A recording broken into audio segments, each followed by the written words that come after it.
Hello student, now the next part of this chapter is conservation of forest and wildlife.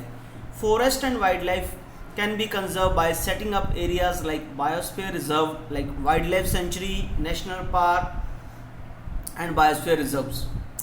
Biosphere reserves are large area of protected land for conservation of biodiversity and the traditional life of the tribals living there.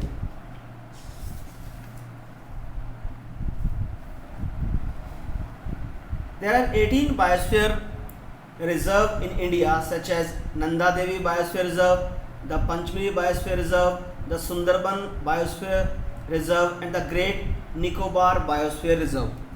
Next is the National Park. National Park are the area reserved for wildlife where they can freely use the habitat and natural resources.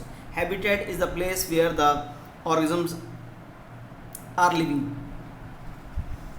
They provide protection and suitable living condition for wild animals. In India, there are large number of wildlife sanctuary and national park.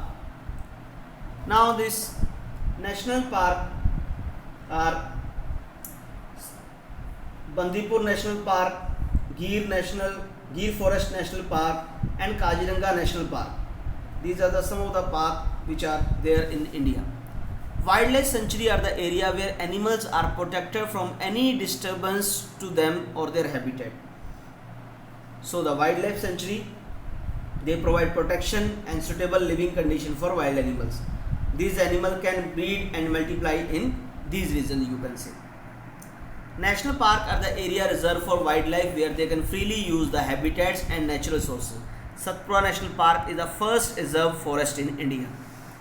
Wildlife sanctuary are the area where animals are protected from any disturbance to them or their habitat. The killing or capturing of animal in the wildlife sanctuary is strictly prohibited. Biosphere reserve. This is the large area of protected land for conservation of biodiversity and traditional life of tribals living there. Biodiversity is the variety of plants, animals and microorganisms found in the area. The Panchmari Biosphere Reserve consists of national park called Satpura and two wildlife sanctuary called Bori and Panchmari. So it means the Biosphere Reserve is the largest part or area in which national park and wildlife sanctuary can be accommodated. Then afterward, a Project Tiger was launched on April 1973 by the Government of India. The project aims at ensuring a viable population of Bengal tiger in their natural habitats and also to protect them from extinction and preserving area of biological importance as a natural heritage forever represented as close as possible the diversity of ecosystem across the tigers disturbance in the country.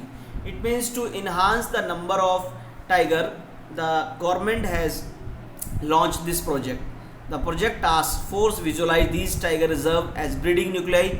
So these area are meant for the breeding of the different variety of tigers and to increase the number, from which surplus animal will migrate to adjacent forest. Now there is one book called Red Data Book. The book provides a central information source in organism studies and monitoring program on rare and endangered species and their habitat. The IUCN, International Union for Conservation of Nature and Natural Resources, assesses the conservation status of species around the world. This is done by maintaining a red list, which is compilation of endangered wildlife species. This IUCN also maintain Red Data Book. This Red Data Book regularly consulted when developing and implementing social measures for the protection and rehabilitation of such species. So this was all about the chapter. Then afterward I will send the question answers of this chapter with a multiple choice question. Okay, if you did not understand anything from the chapter or from the different video, you can ask in the query session. Thank you.